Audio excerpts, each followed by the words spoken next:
Greetings, let's talk about dreams. We all have them, except for those robots. And it's the belief of some that our dreams actually reveal hidden thoughts and feelings of our subconscious.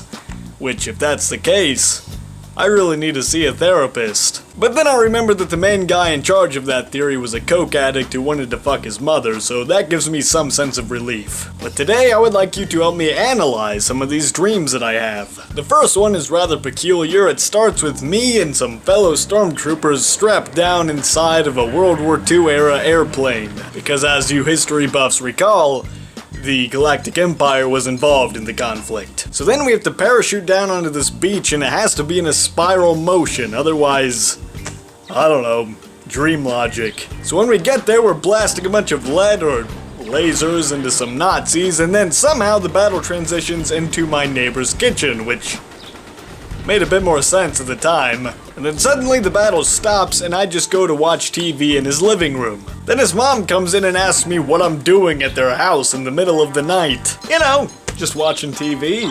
She said okay and then walked away. So then once the show's over and I go to leave, then I notice that my dog is actually inside their house. And it was at that moment that I realized something was off. Why on earth would my dog be in my neighbor's house? And that's what it took to wake me up.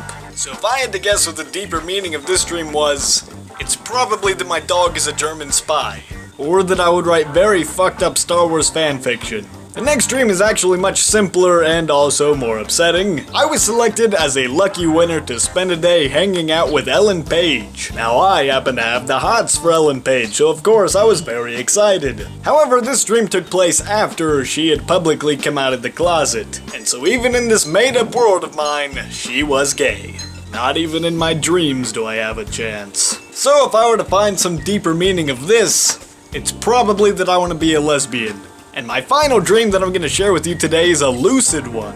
So I'm walking around on my college campus and I come across my ex-girlfriend, who, now that I think about it, was much nicer than I remember. I asked her what was up and she said that she just finished all of her classes for the day, which made me realize I didn't attend any of mine. So then I started to go into a panic attack, and then I realized, wait a minute, it's still the middle of summer. And it was then that I became lucid, which essentially meant that I knew exactly that this was a dream and I could do whatever I want. So I pulled a pen out of my pocket and started shooting it around like a wand, which, as you can imagine, freaked out some of the professors nearby, and one came up to talk to me. For some reason, he got the impression that I was some sort of god.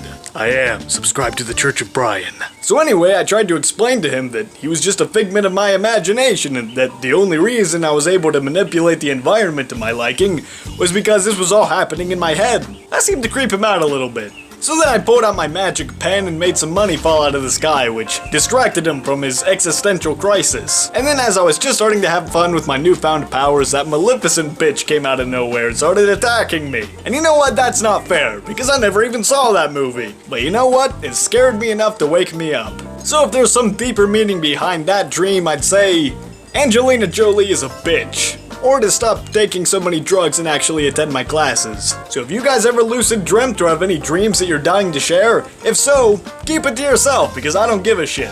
Oh yeah, and thanks for watching. Go ahead and subscribe.